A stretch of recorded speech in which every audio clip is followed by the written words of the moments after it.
Bismillahirrahmanirrahim. Assalamualaikum warahmatullahi wabarakatuh. Ini kawan-kawan atau lebih tepatnya mungkin adik-adik ya, karena lebih muda dan ini semester awal, sehingga mata kuliah yang akan kita diskusikan pada hari ini dalam sebuah judul mata kuliahnya adalah pengantar ilmu komunikasi, tetapi materi yang akan disampaikan pada hari ini bagian daripada RPS yang sudah disusun itu berkaitan dengan histori, jadi sejarah perkembangan ilmu komunikasi di Indonesia. Dan kebetulan Unpad ini menjadi salah satu pusat yang cukup senior ya. Nanti kita akan lihat pada urutan berapakah Unpad mulai mendirikan ilmu komunikasi ini di Indonesia. Jadi kita berada di ruangan hybrid ini, jadi selain juga ada kawan-kawan yang ada di ruangan ini, tentu saja ada kawan yang lain di ruang di luar ya, mengawali sebuah kajian satu program studi dan kita dalam satu rumput ilmu komunikasi, walaupun kenyataannya nanti ada di lembaran keberapa, akan terlihat apa yang diselenggarakan di kita. Jadi bukan hanya ilmu komunikasi, tetapi ada juga termasuk kawan-kawan di sini adalah manajemen komunikasi, juga ada PR dan seterusnya. Nah, karena mulai cikal bakalnya adalah ilmu komunikasi, sebelum diperluas dalam bidang-bidang yang lain, tetapi ada satu yang penting, barangkali yang perlu juga diketahui oleh kita adalah ilmu komunikasi itu baru dikenal khususnya di Unpad itu pada tahun 83. Maksudnya menjadi sebuah program yang secara formal diajarkan di tingkat perguruan tinggi. Semula adalah, dilanjut. Jadi awal pendidikan tinggi ilmu komunikasi di Indonesia sebenarnya adalah publisistik. Dengan sangat kebetulan, saya alumni juga Unpad, alumnus Unpad, itu ketika masuk menjadi mahasiswa, program dulu itu namanya jurusan ya, baru kemudian berubah setelah Undang-Undang 12 tahun 2012, berubah menjadi program studi. Jadi Anda semua ini masuk pada program studi. Dulu namanya jurusan publisistik. Pada tahun 82 masuk, baru satu semester berubah menjadi ilmu komunikasi. Nah, jadi saya dan kawan-kawan satu angkatan tahun 82 masuk, itu menikmati satu semester dalam nuansa publisistik. Dan saat itu diperkenalkanlah tokoh-tokoh pers, misalnya yang ditulis di situ Pak Adi Nugoro, Marvangun, Munajat, Teguh Saputra, kemudian Osman Raduli, dan berbagai tokoh seperti di sini ada Agus Vita, PR ya, PR, dan kemudian ada beberapa juga di Jakarta Utama dan sebagainya. Karena lebih pada persurat kabaran, silakan dilanjut. Publisistik ini sebenarnya arti kata mengumumkan, tetapi lebih pada jurnalistik, sebenarnya jurnalistik. Karena lebih banyak mengkabarkan sesuatu, mengumumkan sesuatu melalui media. Baru kemudian dikembangkan menjadi berbagai media, termasuk juga media khusus. Nah, kemudian dalam perkembangannya, tadi mazhabnya adalah kontinental. Kontinental itu lebih kepada Eropa ya, terutama Jerman. Nah, baru kemudian ada kita bisa mengidentifikasi ada perguruan tinggi yang dianggap pionir karena berdiri paling awal menyelenggarakan program studi ini atau jurusan ini, yaitu yang berkaitan ada 7 diantaranya bisa tercatat di sini, bisa kita lihat ada 7 pionir perguruan tinggi yang menyelenggarakan jurusan ini atau program studi ini di Indonesia. Jadi yang paling senior itu adalah UGM.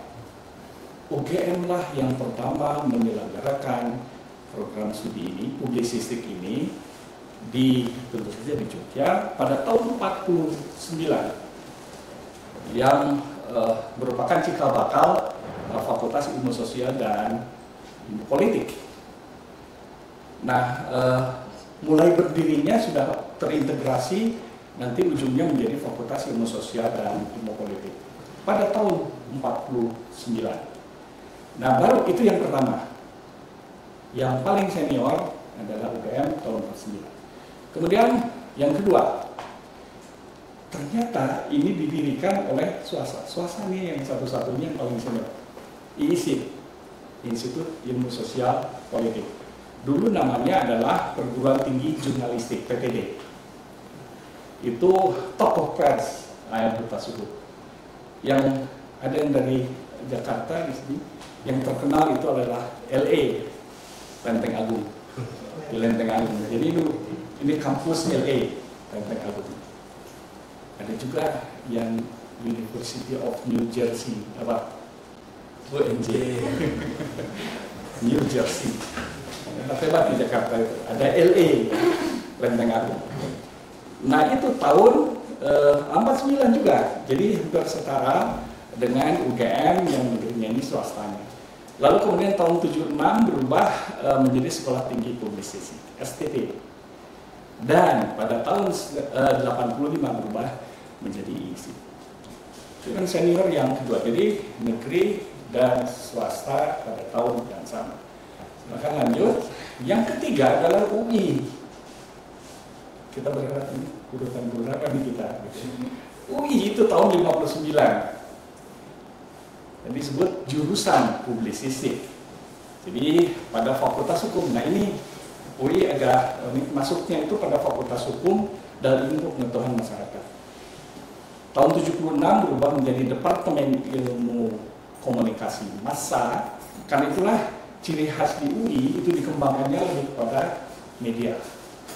Jadi kajian media itu lebih dominan.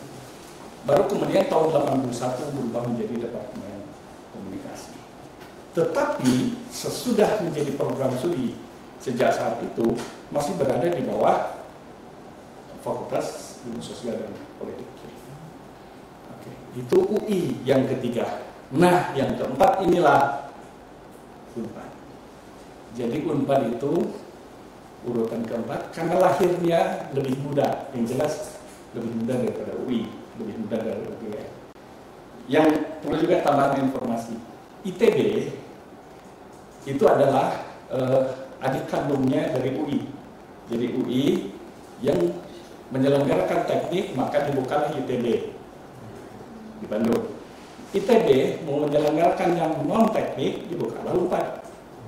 Begitu? Karena di dalamnya dulu UNPAD itu ada pendidikan, maka dibukalah IKIP yang sekarang bernama UPI. Jadi kita rentetan kakak adik kandung sesuai dengan fokus bidang ilmunya. Walaupun sekarang ITB itu menjadi universitas, dari sejak dulu juga ada seni rupa desain itu kan. Selanggar Kantora tidak ada teknik. Sama halnya juga dengan IPB Bogor. IPB Bogor itu Institut Pertanian Bogor. Sekarang menyebutnya adalah IPB University. Sebenarnya ITB juga ITB, ITB University, tapi tidak mau. Tetap saja ITB. Brandingnya adalah ITB. Kalau ITB sudah mengubah brand, yaitu Universitas ITB. Penamaan boleh sama dengan Bank BNI, gitu ya. Ada Bank BNI-nya kan Bank Nasional, gitu ya. Branding boleh. Ya. Mungkin itu nanti bagian daripada yang dikaji dalam mata kuliah yang lain.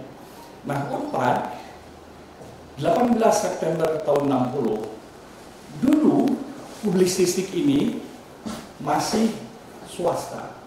Karena didirikan oleh yayasan, namanya Yayasan Pembina UNPAD.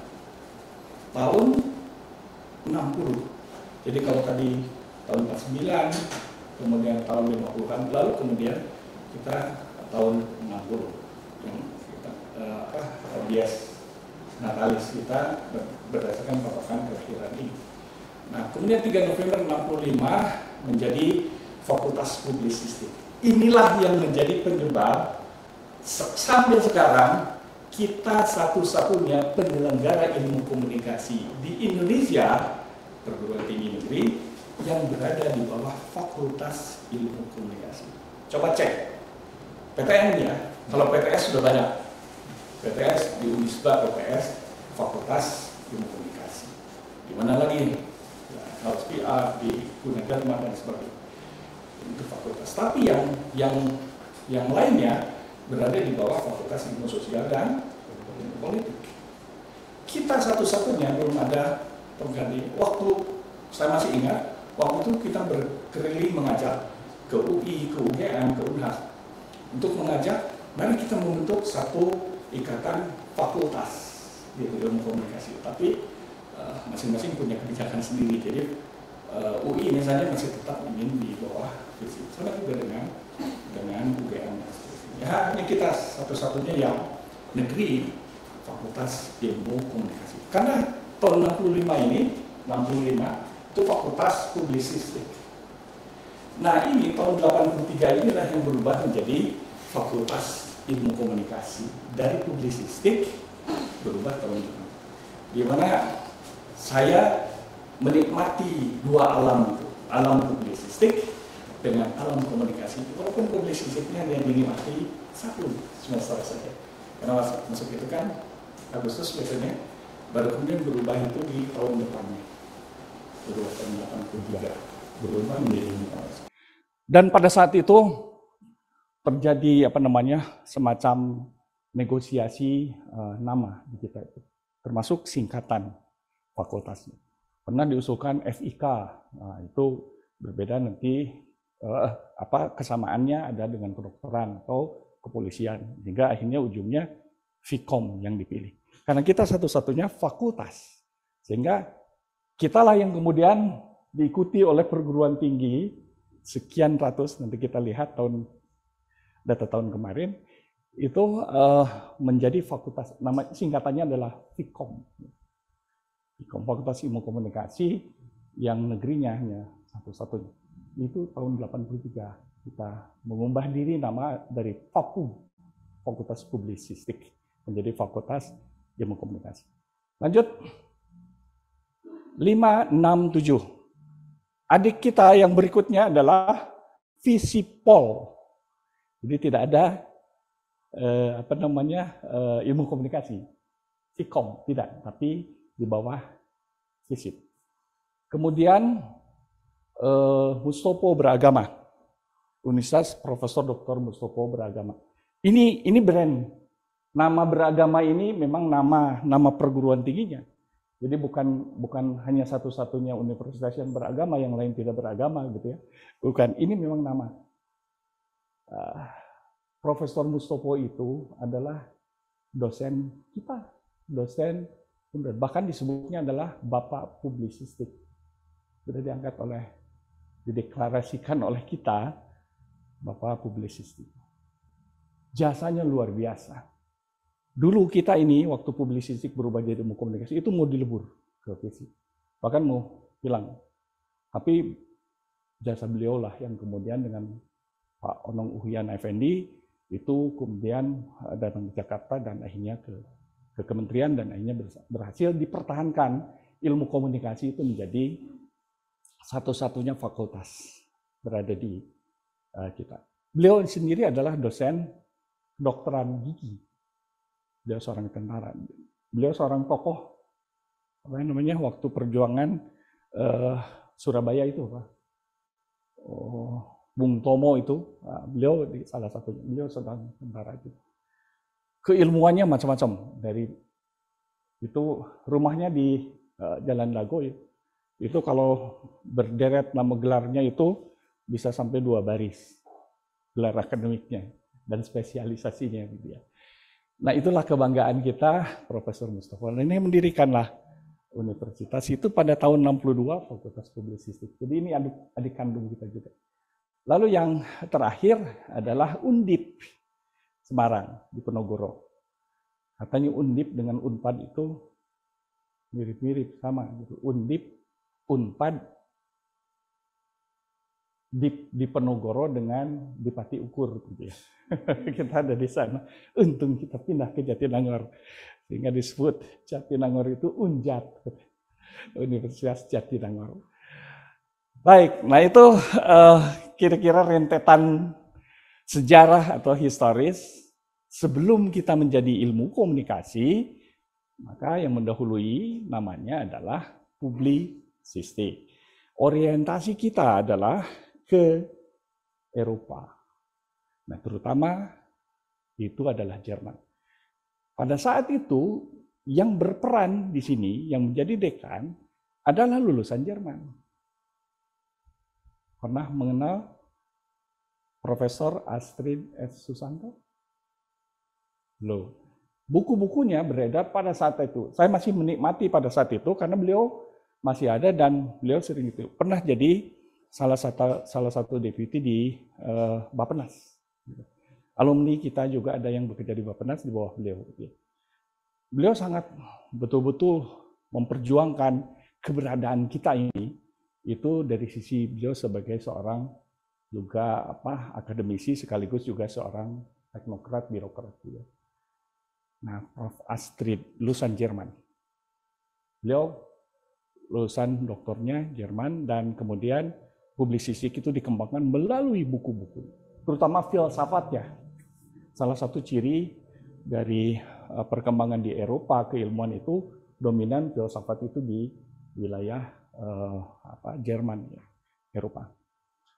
Lalu kemudian tahun 67 sudah ya Undip. Lalu kemudian ada tokoh-tokoh yang lain juga yang juga membawa sebuah orientasi pemikiran dari hasil-hasil risetnya termasuk metodologi yang ditampilkan oleh tokoh-tokoh yang juga sebagai dosen di kita.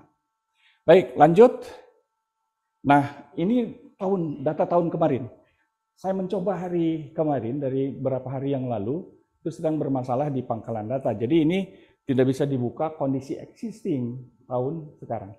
Ini saya ingin mencoba membandingkan pada tahun 85, jadi 2 tahun setelah kita mengubah nama publisistik menjadi ilmu komunikasi, yang menyelenggarakan itu hanya kurang lebih 15 perguruan tinggi saja. Nah, kemudian ketika 37 tahun kemudian ilmu komunikasi sarjana ini belum dihitung magister, belum dihitung doktor, belum dihitung PR, belum dihitung jurnalistik. Di bidang keilmuan yang lain belum dihitung manajemen komunikasi. Totalnya ada 375, jadi hampir 400 perguruan tinggi. Karena itulah kita bisa membuat sebuah asosiasi dengan rumpun keilmuan sendiri dan lembaga akreditasi pun bisa sendiri. Ini yang kemudian kita bawa, kita tawarkan ketika penyusunan LAM-SPAK ya. Untuk akreditasi program studi itu sekarang namanya lembaga akreditasi mandiri ya, yang dulu BAN PT, sekarang LAM PT ya. Nah, ini tahun 85. Lalu kemudian prodi-prodi yang lainnya, termasuk juga di lingkungan keagamaan, Kementerian Keagamaan. Karena ada kalau dalam Islam namanya komunikasi penyiaran Islam, KPI. Lalu komunikasi dakwah, tidak ada komunikasi. Saya ikut juga membidani di Bali, Universitas Dwi Jendra, Universitas Hindu Dharma Bali, yang membuka program studi komunikasi Hindu. Beberapa universitas dan ketika di Jakarta juga ketemu dengan dirjen dan sebagainya. Jadi ya beruntunglah saya bisa menyaksikan lahirnya ilmu komunikasi yang melakukan pendekatan di dalam pendekatan keagamaan. Di IAIN atau UIN yang sekarang kan ada komunikasi Islam. Jadi yang sudah berkembang Hindu, yang non dua agama ini belum ada yang membuat sebuah kajian atau program studi tersendiri. Lanjut. Ada 9 program studi yang diselenggarakan di kita. Tadi disebutkan bahwa kita satu-satunya Fakultas Ilmu Komunikasi di Indonesia. Nah, di Indonesia, khusus untuk di ilmu komunikasi sebagai fakultas, menyelenggarakan apa saja. Nah, ini tampilannya. Ini existing sekarang. Jadi, nama inilah cikal bakal yang dulu namanya publisistik. Lalu kemudian Perpustakaan Sains Informasi, dulu namanya perpustakaan, ini pindahan dari IKIP waktu itu, tahun 85. Dulu ini. Salah satu alumni yang pertama itu adalah Ibu Wina, Erwina, tahun 85, Pak Edwin. Ya. Itu perpustakaan. Lalu kemudian PR, dulu namanya PR, Public Relations. Selalu, jangan lupa pakai S yang terakhir. Jadi, Public Relations, katanya begitu.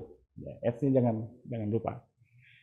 Hubungan masyarakat dan izin program studi namanya ini. Jadi bukan PR, tapi yang terkenal selain nama ini adalah terkenal nama internasionalnya. Sama dengan LSPR-nya London School di Jakarta, Ibu Prita. Kemudian jurnalistik. Kemudian, nah ini kita. Manajemen komunikasi itu tahun 96, ketika saya waktu itu jadi ketua jurusan, ketua program studi. Karena pada saat itu, cikal bakalnya, saya waktu kuliah itu memilih jurusan penerangan saat itu. Jadi, karena dulu di kita, di Unpad ini, dibuka itu jurnalistik, penerangan, dan PR. Waktu itu saya memilih penerangan. Karena pada saat itu lihat kurikulumnya adalah kurikulum 99% ilmu komunikasi. Tapi judulnya tidak tepat gitu. Sehingga pada saat saya jadi ketua jurusan tahun 96 saat itu, program yang pertama adalah mengubah nama penerangan menjadi manajemen komunikasi. Alhamdulillah itu tahapnya adalah menjadi konsentrasi dulu, baru kemudian keluar SK-nya, SK pendirian program studi manajemen komunikasi tahun 2014, 7 Mei. Jadi coba bayangkan perjuangan kita dari tahun 96 ke 2014. Dan kita sudah bersamaan, ini juga sama. Ini izin bersamaan di tahun yang sama, termasuk televisi dan film. Ini televisi dan film itu kita tidak mengajukan, ini adalah penugasan. Jadi tugaskan oleh Menteri, Anda buka program studi ini. Nah, waktu itu Kaprodi yang pertama adalah Pak Aceng Abdullah ya. Baru magisternya ilmu komunikasi, doktornya ilmu komunikasi. Namanya masih menggunakan ini. Nah, ini sudah dibuatkan di dalam asosiasi yang namanya ASPIKOM, Asosiasi Pendidikan Tinggi Ilmu Komunikasi. Dan kitalah yang menjadi leadernya pada saat itu. Walaupun pimpinannya itu mengambil dari swasta, jadi kita negeri tidak jadi swasta. Baru kemudian setelah pergantian yang ketiga kalau tidak salah, baru kemudian kita negeri masuk. Yang diantaranya adalah pernah jadi presidennya Pak Atwar Fajari. Ya. Nanti mungkin sesi yang berikutnya. Jadi ini yang termuda ini. Asalnya kita punya PAKT, program Diploma 3. Nah sekarang tidak ada di Unpad Diploma 3, semua berubah menjadi Diploma 4. Nah kalau dilihat dari sini, ini adalah mengikuti Undang-Undang 12 tahun 2012, bahwa di pendidikan, di perguruan tinggi yang sebagai pelaksana pendidikan tinggi setelah pendidikan menengah, maka ada yang disebut sebagai program akademik yang disebut sarjana dan pasca sarjana atau magister dan doktor. Ada juga yang disebut sebagai program vokasi. Program vokasi yang baru diresmikan minggu lalu gedungnya. Anda pernah menyaksikan gedung bekas apa namanya? Apartemen itu Pak, penginapan dormitory ya. Nah itu jadi gedung vokasi. Walaupun namanya masih program vokasi. Sementara pasca sarjana yang di Dipati Ukur itu sudah sekolah pasca sarjana. Kepala sekolahnya adalah dekan, gitu ya, disebutnya dekan. Jadi bukan Pak Kepala Sekolah, bukan, tapi Pak Dekan saja salah. Itu program studi yang lintas disiplin. Vokasi nanti ini juga akan bergabung semua ke sana. Sekarang masih berada di lingkungan. Ini tidak berhenti di D4 saja. D4 itu kan sarjana terapan. Yang ini adalah sarjana komunikasi, sarjana perpustakaan, sarjana PR, dan seterusnya. Gelar akademiknya kita sudah sepakat di dalam asosiasi, karena itu harus diikat. Kalau tidak diikat seperti itu, dia liar menggunakan gelar yang bermacam-macam. Maka asosiasi sudah sepakat di dalam kerumpunan komunikasi, gelar sarjana adalah gelar sarjana ilmu komunikasi. Walaupun lulusan PR, walaupun jurnalistik, dan seterusnya. Jadi SIKOM, S.I.com. Semua huruf besar S-I-K-nya. O-M-nya kecil. Berbeda dengan komputer, kalau komputer tanpa I, S.com. Begitu. Nah, pada saat pengajuan itu bersamaan dengan asosiasi komputer, Aptikom. Jadi kita sepakat, Aptikom gimana? Kami akan tetap menggunakan Eskom, walaupun di situ informatika, jaringan, komputer, segala macam, gelar akademiknya sama. Nah, konsepnya adalah konsep dari kita, hanya mereka mengikuti, oke, ikut kalau begitu, kita sama. Nah, akhirnya disetujui seperti itu oleh pemerintah. Kalau magister, yang ditentukan oleh pemerintah hanya huruf pertamanya saja. Kalau sarjana hurufnya S, tentukan pemerintah, belakangnya adalah kita. Lalu kalau magister M, belakangnya adalah prodi menurut kita. Kecuali satu doktor. Doktor ini ditentukan secara nasional, tulisannya adalah D besar, R kecil. Jadi jangan salah menulis. Bukan D besar, R besar, karena itu artinya dining room, tempat makan gitu ya. Tapi ini D besar, R kecil. Atau jangan nulis D kecil, R kecil. Karena itu untuk profesi, sebutan atau gelar untuk profesi dokter. Kalau D kecil, R kecil, ditulisnya bukan di depan nama, tapi di belakang. Semua gelar akademik, kecuali doktor, ditulisnya di belakang nama. Cek saja ke pelang-pelang dokter itu. Kadang-kadang ingin ditulisnya dokternya di depan. Itu sudah salah. Jadi seharusnya penulisan gelar akademik di luar doktor, ini gelar akademik tertinggi ya, di luar doktor, maka ditulisnya adalah di depan nama. Nah, satu jabatan fungsional, itu tidak ada yang lain yang ditulis jabatan fungsionalnya, kecuali profesor. Dituliskan di depan nama, sama persamaan dengan profesor. Itu bukan gelar akademik, tapi itu jabatan fungsional. Walaupun sekarang orang-orang politis, orang-orang pejabat tertentu mendapatkan gelar profesor, padahal profesor itu bukan gelar. Ya, itu sudah kadung kesalahkaprahan.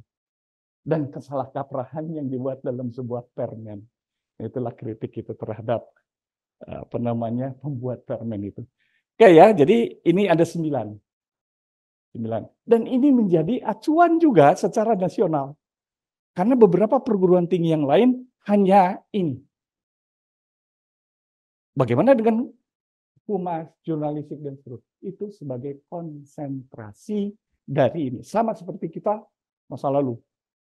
Kalau kita semua sudah berizin prodi dan sudah berakreditasi unggul semua dan sudah mendapatkan akreditasi internasional di akhir tahun ini.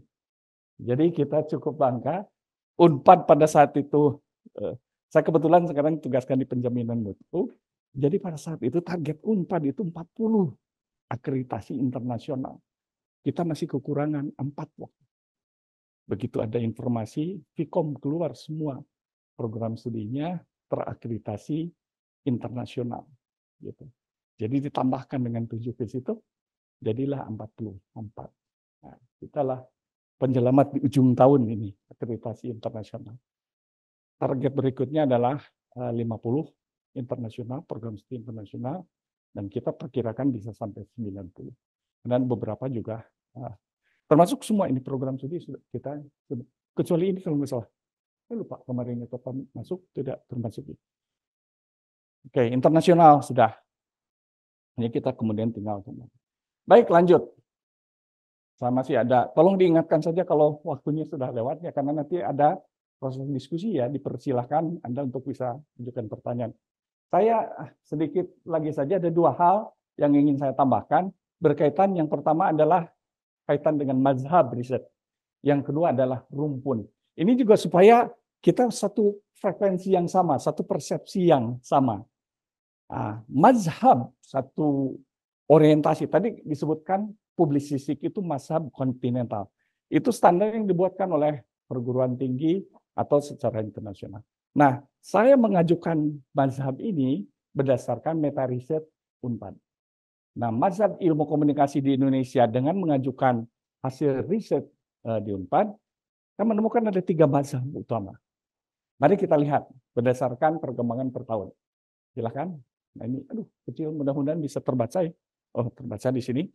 Yang pertama periode ini, 2082. Nah, saya di ujung ini, saya masuk ke publisistik 178. Nah, dokumen hasil riset 6082 itu ada, dan kemudian pernah saya coba kaji. Di situ orientasi risetnya adalah deskriptif. Dan kemudian menggunakan rujukan buku-buku yang dikeluarkan, yang ditulis oleh Profesor Onong Uhyana Effendi dan Prof. Astrid S. Susanto. Ini 2 tokoh ini. Sehingga saya berasumsi atau membuat sebuah labeling saja, labeling yang baik tentu saja, itu mazhab Effendi Susanto pada tahun 60-80. Nah, kemudian yang kedua yang disebut tokoh yang tadi saya sebutkan, 83 ketika terjadi perubahan ilmu komunikasi ya, publisistik ke komunikasi, sampai tahun 95 itu tokoh yang baru pulang studi dari Iowa University, lulusannya dengan summa cum laude adalah almarhum, ya, beliau sudah wafat, almarhum Pak Jalaluddin Rahmat. Pembuat buku pertama metode penelitian komunikasi tahun 84 beliau. Ya, sehingga sekarang sudah sangat dikenal di telinga kita yang namanya MPK gitu. Metode penelitian komunikasi. Itu adalah dari buku beliau. Samanya dengan psikom ya, psikologi komunikasi. Beliau lah penulis. Sehingga saya memberikan nama adalah mazhab Jalaluddin. Itu walaupun di ujung sebelum beliau wafat itu orientasi malah ke post-positivis. Ya, post-positivis sebenarnya kalau menurut Bogdan Taylor itu masih ranah klasik juga. Nah ini uniknya beliau karena seorang tokoh agama juga. Lanjut ini yang terakhir dalam mazhab, ini ada 2. Nah, saya menelusuri kajian dan menelusuri hasil buku pada saat itu, tahun 96 sampai 2023 kemarin itu, yang pertama perubahan orientasi riset itu, sejak tahun 96 ketika Prof. Dedi pulang dari Australia. Beliau ini studi doktornya adalah antropologi sosiologi dari Monash University. 96, kemudian menerjemahkan buku, ya sama-sama saya ikut saat itu, menerjemahkan buku termasuk komunikasi organisasi, membuat buku dan seterusnya. Baru kemudian saya punya kesempatan tahun 89 untuk membuat buku sendiri, dan yang menjadi acuan yaitu fenomenologi dan etnografi komunikasi. Berdasarkan catatan di Sinta di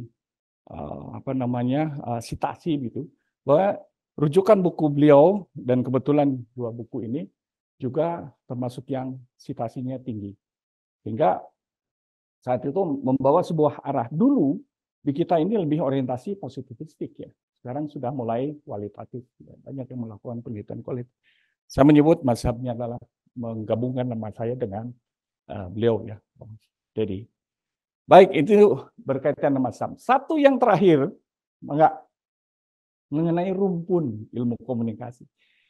Ada kalanya kita disebut ilmu komunikasi adalah rumpun ilmu sosial. Ayo, kira-kira apakah betul? Menurut regulasi yang ada. Acuannya lalu Undang-Undang 12 tahun 2012. Mari kita lihat. Nih, Undang-Undang 12 tahun 2012. Ini hanya penjelasan pasal 16, pasal 1 butir 16-17 ini definisi yang disebut program studi itu apa. Yang tadi beda dengan jurusan.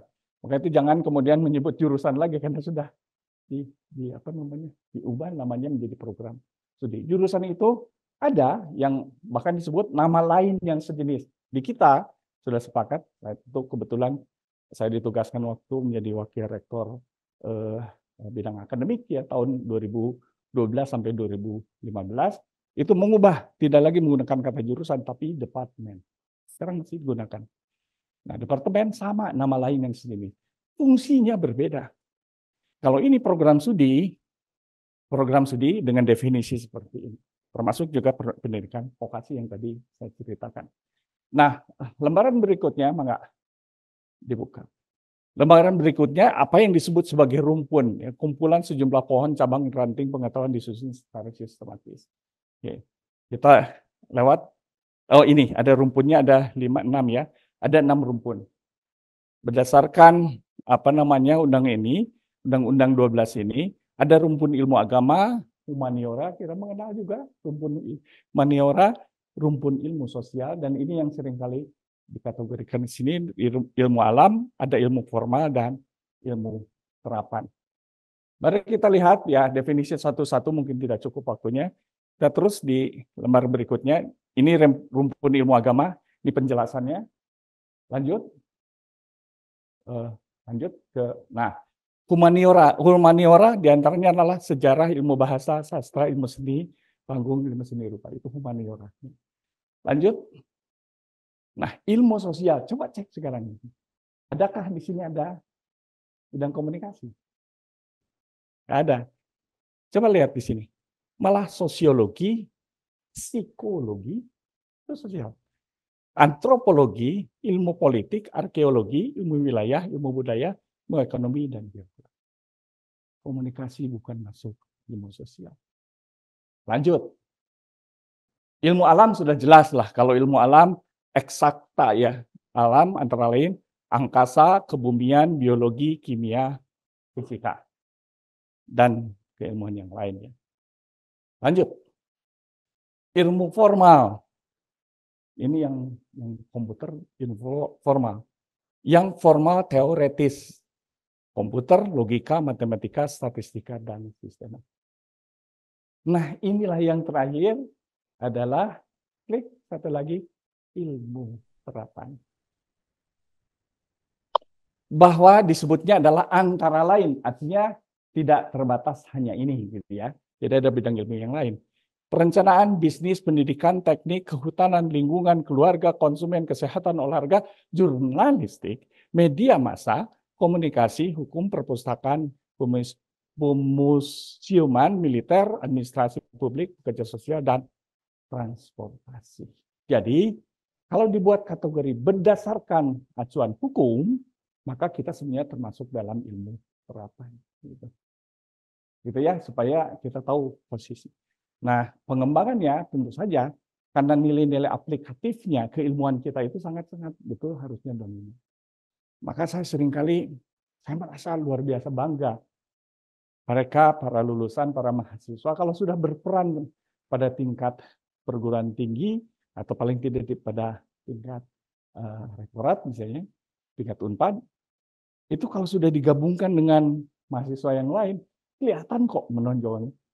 Kelihatan punya kemampuan untuk misalnya membuat narasi, membuat argumentasi.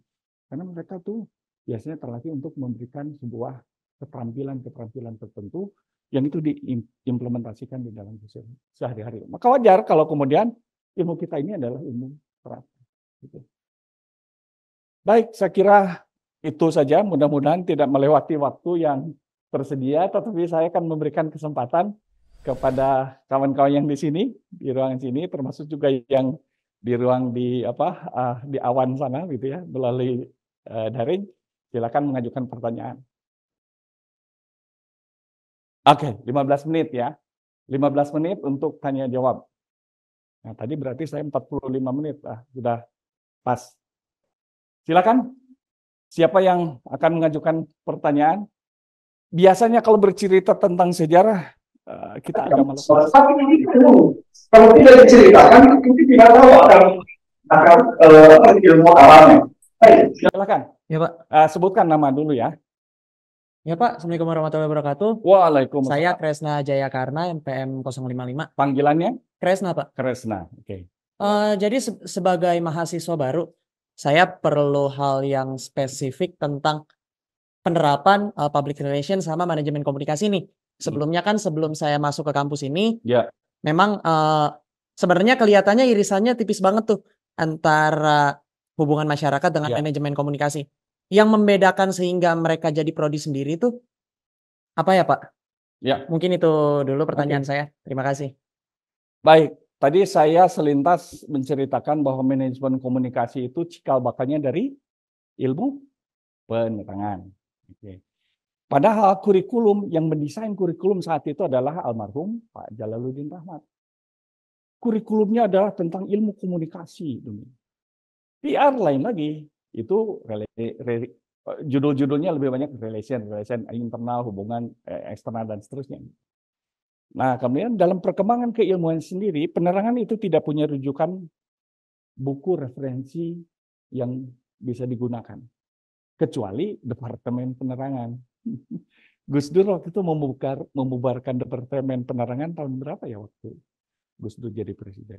Kami sudah membubarkan jurusan penerangan saat itu mendahului sekitar 3-4 tahun sebelumnya.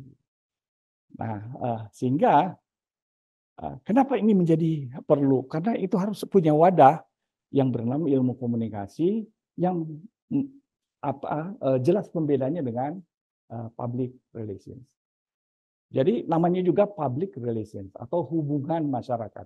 Jadi dominannya adalah tentang relasi, membina hubungan baik, membuat suasana lebih nyaman, kemudian memperkokoh kaitannya dengan relasi bisnis dan seterusnya. Termasuk juga ada kegiatan-kegiatan tertentu yang seringkali diterapkan di dalam perusahaan itu menjadi garda depannya untuk penerimaan, misalnya protokoler dan sebagainya. Seringkali kan begitu.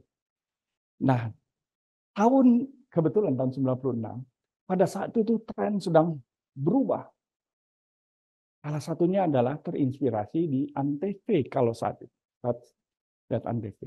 Antv itu ada tokoh siapa artis itu, yang PR-nya ada, manajer komunikasinya ada. Lalu kemudian salah satu yang paling dekat di sini kantor pusatnya apa? Telkom. Telkom itu ada namanya manajer PR-nya ada, tapi manajer komunikasinya ada. Di mana letaknya? Karena manajer komunikasi yang itu dihasilkan oleh para lulusan manajemen komunikasi, itu kedudukannya adalah tingkatnya manajerial. Manajerial yang mengkoordinir untuk melaksanakan kegiatan-kegiatan komunikasi. Di antaranya adalah menggunakan tenaga keahliannya adalah seorang PR. Gitu. PR katanya membina relasi hubungan. Seringkali PR berdasarkan fakta atau data dulu, lalu kemudian kembangkan menjadi sebuah perencanaan. Nah itu oleh manajer komunikasi. Dan menjadi standar, pernah diberlakukan, namanya perusahaan itu harus punya seorang manajer komunikasi. Bukan manajer PR, tapi manajer komunikasi. Dan itulah kita semakin kokoh buat manajemen komunikasi ini menjadi pilihan. Walaupun pernah dipersoalkan namanya. Dipersoalkan, siapa yang mempersoalkan? Staf di Dikti ketika menyampaikan ini. Manajemen komunikasi kan keilmuan ekonomi. Kenapa Pak? Saya sendiri kebetulan yang itu sempat membawa dokumen. Ya ada kata manajemennya. Kalau manajemen itu ilmu ekonomi. Gitu. Baik, saya ngajukan pertanyaan begini. Pak, kalau manajemen produksi media, manajemen surat kabar, apakah harus ekonomi juga? Nah, itu saya tidak tahu. Oke, kalau manajemen pendidikan atau itu harus ekonomi juga. Kalau pendidikan kan lain, keilmuannya sudah lebih tua. Saya bilang, lebih tua ilmu komunikasi, gitu. Ternyata tidak masuk dengan argumentasi itu karena ya mungkin kekurang pahaman. Akhirnya apa? Keberhasilan itu asosiasi.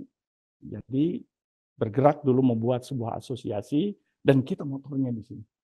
Kebetulan saja salah satu direkturnya yang di Dikti itu mensupport betul, membiayai segala macam, sehingga lahirlah. Maka manajemen komunikasi menjadi core. Dan saya menyebut juga di sini, manajemen komunikasi itu sebagai bidang ilmu yang baru, karena pada tahun 90-an itu merujuk pada satu buku yang diterbitkan oleh Michael Kay, ya, mungkin juga menjadi. Itu dari Australia. Saat itu baru berkembang ilmu itu. Gitu. Michael Kay. Kebetulan Michael Kay, MK, Manajemen Komunikasi. Gitu ya. Michael Kay. Itu menjadi rujukan utama. Saya sudah menerjemahkan buku itu, tapi belum diterbitkan juga ya, untuk sebagai acuan. Kayak gitu ya, saya kira sementara itu yang bisa saya jawab ya, berkaitan dengan pembeda tipis tadi ya, antara PR dengan manajemen komunikasi. Ada lagi? Ini masih sisa, ada waktu mungkin ya. Silakan yang di sini atau yang di luring, di luring, di daring, atau di sini dulu ya. Prioritas yang di sini dulu. Silakan. Baru satu, mengajukan pertanyaan silakan. Yang kedua, enggak. Ya, terima kasih Pak atas kesempatannya. Perkenalkan saya Dimas Wahyudi. Dimas. Ya. Ya, saya penasaran aja sih Pak sama tadi kan kita sempat diarahkan fakultas kita untuk membuka televisi dan film, arahan dari Kementerian Pendidikan. Ya. Nah, dari Kementerian Pendidikan sendiri apakah sekiranya gimana sih Pak demand dari manajemen komunikasi ini, karena kita kan jadi satu-satunya mankom yang ada di PTN ya, yang di perguruan tinggi negeri. Apakah pernah ada argumen misalnya perluasan si mankom ini akan dibawa kemana, atau di prodi-prodi lain atau di universitas lain yang akan membuka mankom gitu Pak? Kira-kira seluk-beluk mankom ini di ilmu komunikasi itu gimana sih Pak? Sekian, terima kasih. Tadi itu ada konsep manajemen yang diterapkan di situ. Jadi beda antara komunikasi manajemen dengan manajemen komunikasi, yang mungkin ya dalam pengantar sudah disampaikan juga. Nah, manajemen komunikasi sebenarnya memerlukan potensi orang yang bisa mengembangkan, mulai dari proses perencanaan, lalu kemudian sampai kepada monitoring dan evaluasi. Tapi yang kedua sebenarnya kalau membaca buku Michael Kay, tiada lain adalah untuk pengembangan diri sampai pengembangan perusahaan menjadi dewasa. Jadi di situ pendewasaan ya. Jadi ada konsep yang disebut sebagai pedagogi. Jadi lebih kepada ada psikologinya, ada pendidikannya juga. Karena begini, modal kuat, cukup ya. Lalu kemudian kenapa banyak perusahaan yang kemudian hancur juga? Berarti memang tidak dewasa lah orang-orangnya. Nah itu adalah orang manajer komunikasi lah yang kemudian membuat itu. Sehingga perannya, maka pernah satu hari yang disampaikan tadi, saya mendapatkan informasi dari Antv pada saat itu, sudah dilakukan itu kementerian, semua perusahaan itu harus ada manajer komunikasi. Karena itu diperlukan adalah untuk pendewasaan dari para pengelolanya. Dan salah satu kekuatan itu adalah karena kemampuan komunikasi. Gitu. Jadi baik ke dalam ataupun keluar. Nah, kemampuan komunikasi seperti yang terjadi juga di Amerika, ini cerita almarhum Pak Jalal. Nah, ketika beliau itu kuliah di sana itu keheranan juga, kedokteran, hukum semua itu mempelajari yang namanya retorika. Jadi retorika itu dipelajari oleh seluruh dan menjadi mata kuliah wajib. Kalau di kita itu apa ya? Mata kuliah wajib itu mungkin Pancasila semacam itulah gitu ya. Retorika di sana. Nah, karena itu bagaimana mereka bisa mempresentasikan diri, mengeluarkan ide atau pendapat, itu satu-satunya ya dengan melatih untuk retorika. Nah, kita sekarang sudah merambah komunikasi seperti pendalaman. Orang-orang di kedokteran itu komunikasi kesehatan, di lingkungan komunikasi lingkungan. Di kita ada pusat kajian, begitu. Sehingga kesembuhan seseorang itu tidak harus melulu menggunakan obat, gitu. Tapi dengan melalui proses perhatian. Saya dalam orasi ilmiah waktu pengukuhan guru besar saya menyampaikan konsep komunikologi Hado. Maka itu tadi saya menuliskan di dalam lembaran pertama saya komunikolog gitu ya. Karena itu untuk diperkenalkan menjadi pertanyaan yang kemudian ternyata sudah ada jawabannya karena tidak berkembang dengan baik. Kenapa namanya ilmu komunikasi? Sementara yang lain adalah sosiologi, sosial. Kalau budaya, antropologi, tubuh, badan, biologi, kebumian, geologi, jiwa, psikologi, gitu ya. Kenapa kalau kemudian komunikasi, kok tidak komunikologi? Kenapa menjadi ilmu komunikasi? Kenapa ada kata sisipkan kata ilmu di situ? Kenapa tidak masukkan jadi logosnya di belakang? Ini jadi pertanyaan filosofis. Nah, kemudian saya mengkaji dan menyampaikan orientasi pemikiran metafisika komunikasi. Nah, itu yang kemudian saya perkenalkan menjadi universe communication. Jadi komunikasi universal. Di antaranya ada komunikasi pada lingkungan. Jadi kita bisa berkomunikasi dengan apapun dan siapapun, bukan hanya manusia, human communication, tetapi juga dengan alam semesta. Nah, benda-benda yang di sekeliling kita, ini yang nanti akan saksi di akhirat kelak, karena ini suara kita itu akan menempel di dunia. Kita tidak tahu, tapi frekuensinya, namanya hukum kekekalan energi. Jadi, percayalah bahwa kita bisa berkomunikasi mengembangkan ke dunia yang lebih luas. Itu yang kemudian pikiran metafisika tadi. Dan disitulah komunikologi saya tambahkan gitu ya. Kira-kira seperti itu ya. Jadi pengembangannya tentu diferensiasinya nanti manajemen komunikasi termasuk adalah kepada komunikasi kesehatan, komunikasi lingkungan, komunikasi politik, komunikasi apa lagi. Yang sekarang paling laku apa? Komunikasi politik.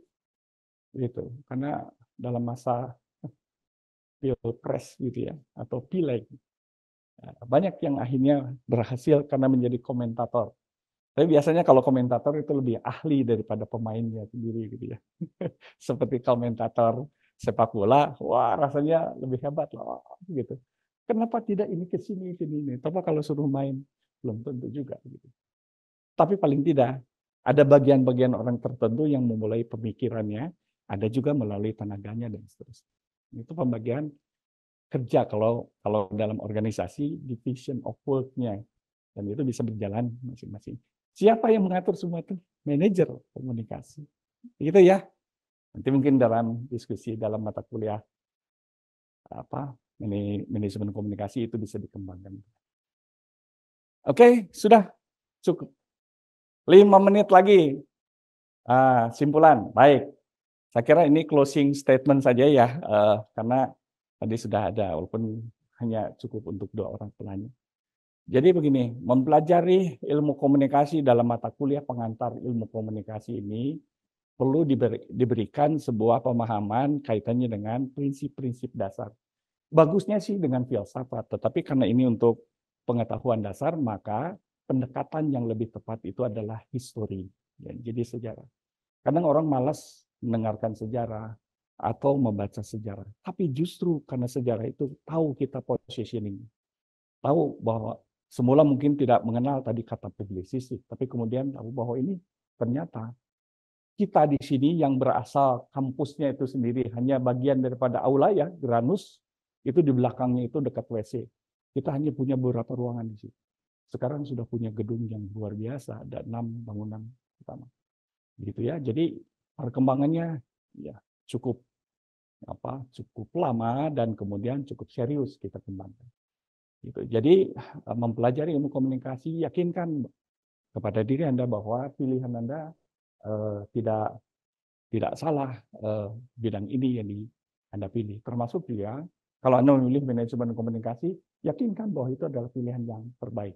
Kalau Anda memilih jurnalistik, yakinkan bahwa jurnalistik itu adalah yang terbaik dan seterusnya. Gitu ya.